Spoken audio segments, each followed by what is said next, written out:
Hinihikayat ng singers-actors na sina Tony Labrusca at John Vic de Guzman ang maraming Pilipino na gawing prioridad ang kalusugan at wellness sa kanilang pang-araw-araw na pamumuhay. Ayon sa dalawang aktor at mga awit, mahalaga ang pangangalaga sa pisikal at mental na kalusugan upang patuloy na magawa ang kanilang mga tungkulin sa trabaho at mas mapabuti ang kalidad ng buhay. Para kay Tony Labrusca, ang pagiging malusog ay hindi lamang tungkol sa magandang pangangatawan, kundi nagbibigay rin ng kakayahang harapin ang mga hamon ng buhay at makasama ang mga mahal sa buhay. And ang galing, no? Ang galing ng modern science. It keeps coming up with new ways for us to treat our bodies, treat our sicknesses, and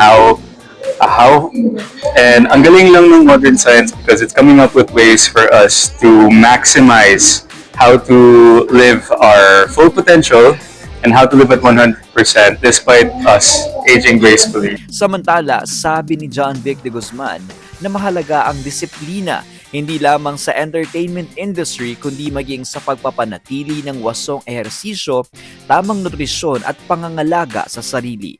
Binigyang diin naman ni Dr. John Paul C. Pareha na may malaking impluwensya ang mga kilalang personalidad sa paghihikayat sa publiko na unahin ang preventive healthcare at pangkalahatang wellness.